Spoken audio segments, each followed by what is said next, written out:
La importancia de la lectura, de cómo leemos,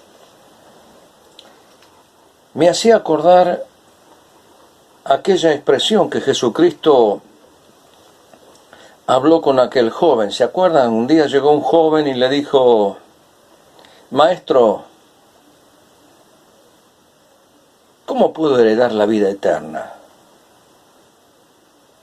Y nos recordamos todo lo que le dijo Jesucristo. ¿Qué dice la Escritura? ¿Cómo lees? Era una persona que estaba acostumbrada a leer la Biblia, pero parece que la lectura de la Biblia no había cumplido el propósito por el cual Dios la dio. Por lo tanto, el Señor no le preguntó cuánto la leía, sino cómo la leía.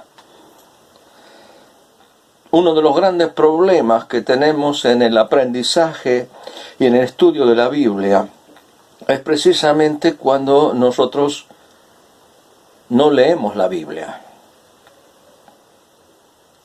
Cuando más que la Biblia leemos los libros que nos dicen la Biblia, que son de singular importancia. Ustedes verán que yo aquí estoy con algunos libros, no son muchos, por cierto.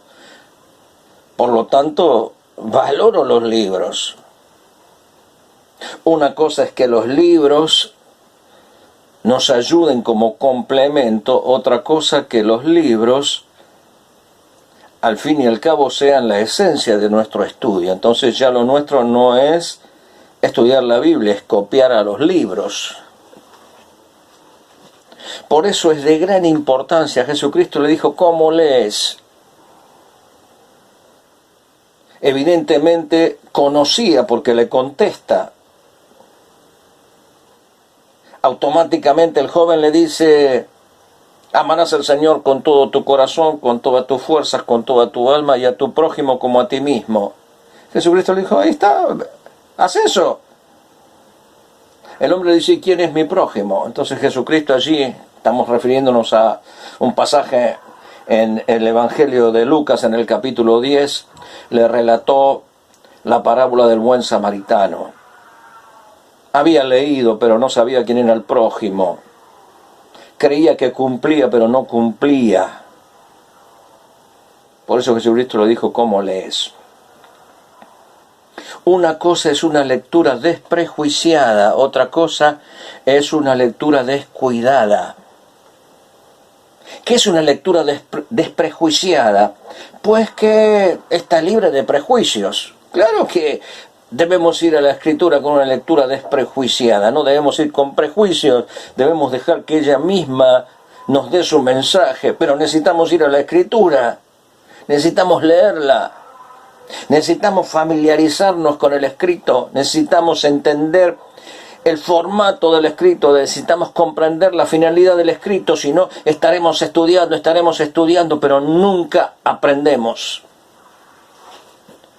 Por lo tanto, una lectura desprejuiciada es una lectura libre de prejuicios, pero una lectura descuidada es una lectura sin interés, sin atención, sin prestarle cuidado, negligentemente. En este caso, nuestro estudio, nuestra consideración está en el libro de la carta a los Efesios. Por eso sugerimos que haya una lectura que apunte a estos tres caminos: conocer el escrito, en eso consiste la familiaridad; ver la forma del escrito, en eso consiste poder analizar el formato, haciendo exégesis, viendo la forma en que el pasaje está, considerando su estructura y, por supuesto, comprendiendo la finalidad del escrito para luego aplicarlo a nuestra vida. Tendríamos que ir a un cuarto punto que no tiene relación en sí con el estudio, que es la fidelidad al escrito. No es solamente familiaridad, formato y finalidad, la fidelidad al escrito. Eso ya es algo personal. Esa es la responsabilidad de cada uno de nosotros frente a la lectura de la palabra. Responder con una actitud de obediencia. Pero los tres primeros tienen que ver esencialmente con nuestra forma de estudiar. Y a esto apuntamos para que cuando vayamos desarrollando y considerando esta carta preciosa, como todo libro de la Escritura, con sus rasgos especiales, pero ninguno sobresale al otro, ninguno desmerece al otro. La Biblia tiene una unidad singular y en eso consiste nuestro estudio, pero al fin y al cabo no estamos buscando saber cosas de la Biblia. Nuestra finalidad es encontrarnos con el autor de la palabra. Esa es nuestra finalidad al estudiar. Por eso no adoramos la Biblia. La Biblia no está dada para que la adoremos. A la Biblia hay que leerla, hay que interpretarla, hay que entender su mensaje, hay que obedecerla, hay que vivirla. A la Biblia no hay que adorarla. No somos bibliólatras. No adoramos el libro. Lo estudiamos, lo seguimos. Adoramos al Dios de la Biblia. Al Dios Trino, que se expresa en la persona del Padre, en la persona del Hijo y en la persona del Espíritu Santo. Qué bueno es que podamos leer la Escritura. Sea el primer paso para el estudio. Yo pensaba que tal vez pudiéramos meditar algo en las circunstancias en que Pablo llegó a Éfeso, esa ciudad tan principal, tan especial, y ver algo de lo que la misma palabra de Dios nos dice con relación a cómo aquella tarea evangelística que empieza al final del segundo viaje misionero y que luego prosigue en el tercer viaje misionero, nos ayuda a ver un poco cómo la iglesia en Éfeso surgió. Ustedes conocen que, o saben, que algunos han puesto en tela de juicio la autoría de Pablo, no en el principio, pero sobre todo al avanzar la alta crítica o la crítica liberal. No podemos extendernos en esto porque no nos permitiría el tiempo de nuestra clase, pero solamente como para tener una idea, cuando comenzó la alta crítica tratando de liberar a la iglesia y sobre todo a la palabra de toda la presión que le imponía el dogma, se comenzó a hacer lo que se denominó una exégesis filológica. La filología consiste, la palabra, en amor por las palabras. Quiere decir que el filólogo es aquel que estudia un escrito para ver la forma en que actuaban las personas a donde se destinó el escrito. Por lo tanto, a partir de ahí comenzó a haber un estudio científico de las palabras, a buscar por qué tales o cuales palabras se usaban en un vocabulario. Se suponía que toda persona tiene un cierto vocabulario. Cuando cambia palabras es porque ya parece que el escrito no fuera de él, y todo eso degeneró en dudas y en críticas sobre la autoría de la carta a los Efesios, y una de las razones por las cuales se argumentó que no la había escrito Pablo, cosa que no es cierto porque la Escritura muestra claramente que el escrito es del apóstol Pablo, guiado por el Espíritu de Dios. Pero una de las cosas es que, según el libro de los Hechos, Pablo estuvo cierto tiempo en la iglesia de Éfeso y ahora no hay dentro de la carta muchos aspectos personales, de trato, de consideración, saludos amigos, como hacen otras cartas. Eso les llevó a algunos en ese estudio crítico, que se asentaba más en la crítica que en el estudio científico, hizo pensar que entonces esta carta había sido hecha por algún impostor y no propiamente del apóstol Pablo. Es cierto, la carta, a medida que la estudiemos, vamos a notar que no hay gran cantidad de referencias personales, algunas las hay, y tal vez eso sea porque la carta no sea solamente destinada a la iglesia de Éfeso, sino tal vez una carta circular que fuera a Éfeso y algunas ciudades más. Por eso Pablo tal vez no nombró algo en especial. Lo que nosotros tenemos en claro que no se puede excluir a la iglesia de Éfeso como destinataria de la carta. Tal vez no fue con exclusividad con ellos, tal vez fue para un grupo de otras iglesias cercanas, pero que ellos estaban incluidos.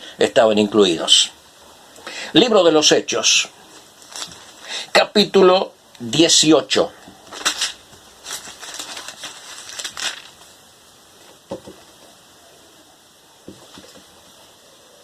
Verso 18. Recorremos algo en el libro de los Hechos para ver el surgimiento de la iglesia en Éfeso y toda la labor misionera de Pablo en la región, lo que comúnmente se denomina el ministerio egeo. Todo estaba alrededor del mar Egeo, esas ciudades. Verso 18.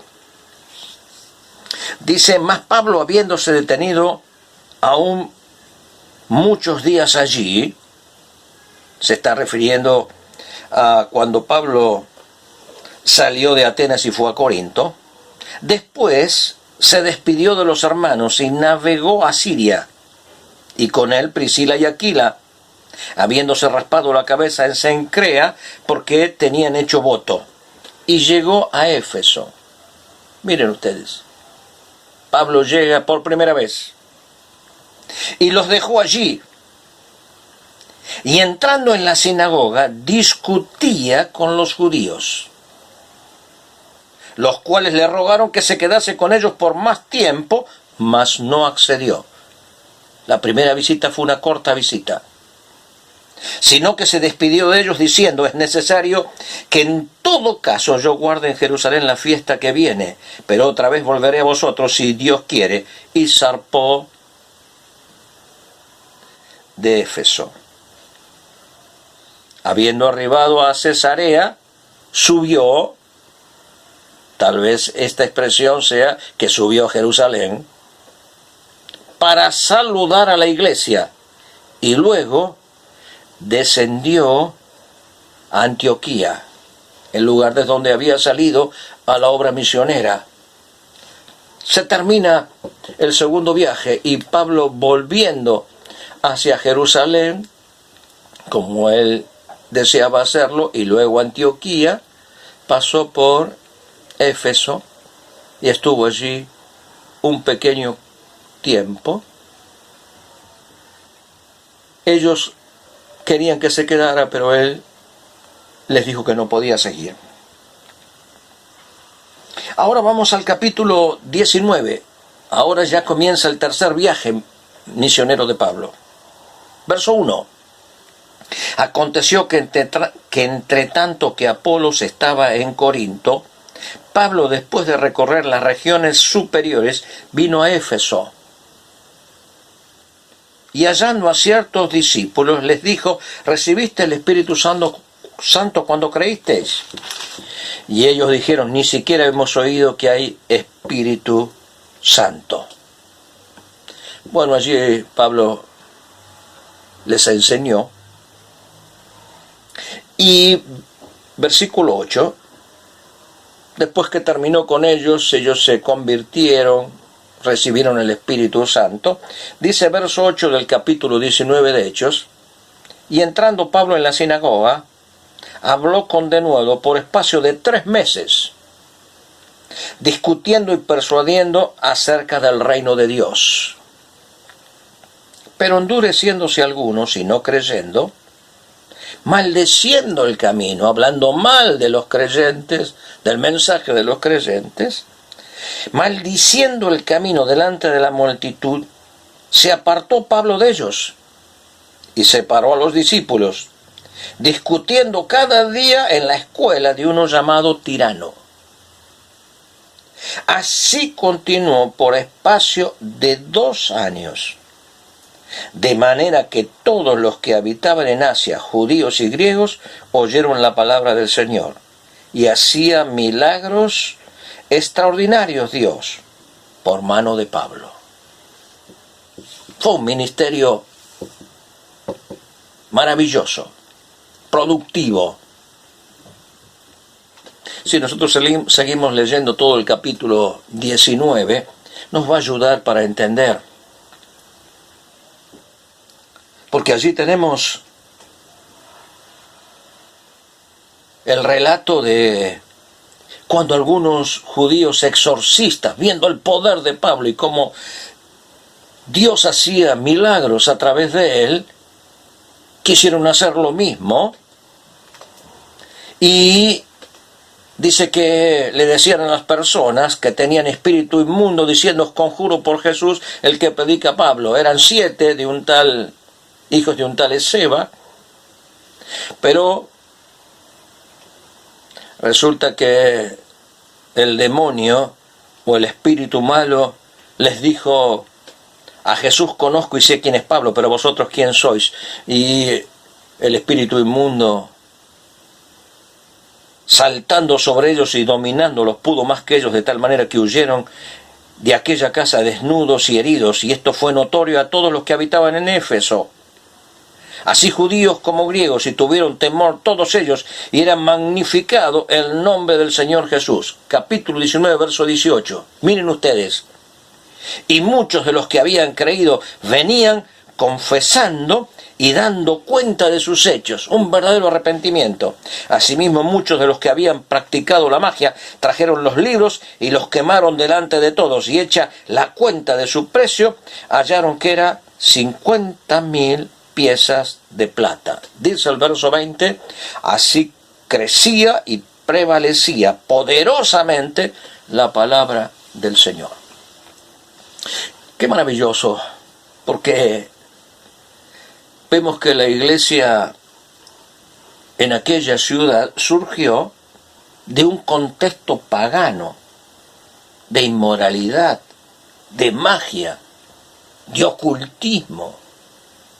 Tal es así que había toda una literatura en todo ese lugar que fomentaba todo esto. En medio de eso aparece la palabra, y la palabra produce un cambio maravilloso. Cuando vayamos a la carta a los Efesios, vamos a notar que Pablo le habla y le dice a aquellos creyentes lo que Dios había hecho en ellos, el cambio que había hecho en ellos. Era maravilloso ahora pertenecer al pueblo de Dios, habiendo pertenecido antes al paganismo. El cambio que Dios está haciendo en una nueva humanidad. Eso es el tema que la carta a los Efesios va a desarrollar. Dios tiene un pueblo, y ese pueblo unido a Cristo el Señor es la nueva humanidad que Dios está formando de judíos y gentiles. Hasta la próxima clase. Será bueno leer la carta para conocerla, para entender su mensaje y también para comprender su finalidad. Que el Señor nos bendiga y nos guarde hasta la próxima clase leyendo la palabra del Señor.